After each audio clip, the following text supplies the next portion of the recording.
Hey everybody, my name is Paul Eston Jr., aka Boy Green. I'm the New York Jets digital reporter for Heavy.com. If you're new to the channel, by the way, everybody, whether you're new or old, like the video, hit subscribe down below for more fantastic New York Jets content. If you're new to the channel, you may be asking, why the hell is this guy doing a video from his recliner? Well, with a blown out ACL, full leg brace here, long story short, sometimes I'm immobile, so that can sometimes affect it. But normally we're in a beautiful studio, which is over in that direction, which is great. And you guys can see that on the channel as well. But let's get right into it. We got a full article down below on this topic. Again, my name is Paul Eston Jr., aka Boy Green. Mekhi Becton calling out the Jets coaching staff. Now, you'll see the full link down below, but Mekhi Becton did this full length interview with Bob Glauber of Newsday, and basically, I mean, Becton just laid it all out on the line. He told his side of the story, and he made that very clear on social media. And one of the big things was he called it a mistake. Remember, last year the Jets had George Fant, Mekhi Becton, and the Jets coaching staff publicly played this cat and mouse game of who knows where Mekhi is going to play. Is he going to play it left, or are he going to flip him to right? Ultimately, we found out at training camp that George Fant was the left tackle and Mekhi Becton was the right tackle. Mekhi Becton and George Fant, for that matter, both made it clear that they wanted to be the left tackle throughout the offseason. However, once we got to training camp, Mekhi Becton was flipped over to the right side. Mekhi telling Bob that it was a mistake for the Jets to put him at right tackle, not just because he wanted to, but because of this. Quote, it made no sense to put me at right tackle. I hurt my right knee. That's going to be the knee that I put the most pressure on while backpedaling in pass protection. I explained it to the coaches, but no one cared. He continued, I got forced to play a position I don't play. I was pretty much telling them I wasn't feeling good the whole time throughout training camp, and I was told I shouldn't be complaining. Go out there and do it. I was limping throughout the whole practice, and I just took a step, and my knee buckled, and I got hurt again and had to get reconstructive knee surgery. I feel you there, Mekhi Becton.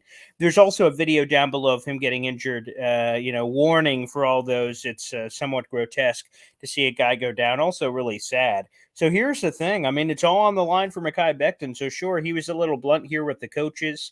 He did post on Instagram earlier this offseason, I am a left tackle, being very emphatic. That's where he wants to play. Also mentioned here in the piece with Bob that he feels very confident. He almost like set out almost a promise, a guarantee that he is going to be the left tackle. He said he's noticed on the Jets unofficial depth chart that he's been put at third string tackle, but he says confidently, I know within a week I'm going to be starting on that left side. We will see. I did a video a couple weeks ago about why I don't believe that's going to happen, because the Jets have brought back Dwayne Brown exclusively in his NFL career. He's only played left tackle.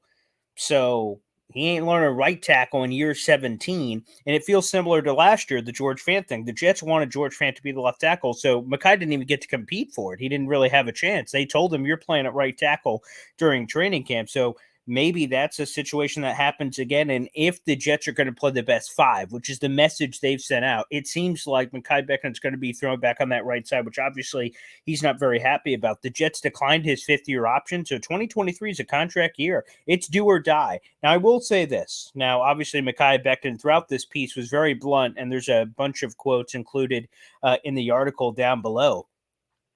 But Mekhi Becton, the thing I will say is he has a chip on his shoulder. Like what he's been able to do, he completely, realized he had to make a change. Over the last 2 years, he's only played 48 snaps, but he reached out to the Parisi Speed School, which is run by Richard Sadiv.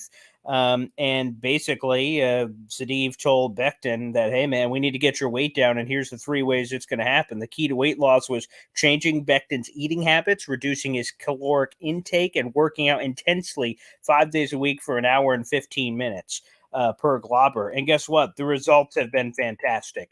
Mekhi Becton, when he was originally drafted, back at the combine, he weighed in at nearly 370 pounds. Last offseason, he was close to about 400 pounds. And at the beginning of this new work with the Parisi Speed School, he stepped on the digital scale and he was 394 pounds. His most recent weigh-in, 342 pounds. So it's been amazing. Becton has done everything right this offseason. He looks spectacular.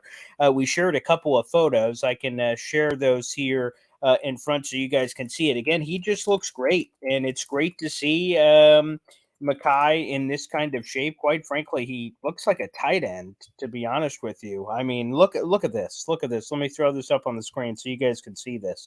I mean, Becton just looks freaking fantastic. Look at this. Look at that. Look at this lean man. I mean, he is in fantastic shape. You could see it in his face. You could see it in his muscles.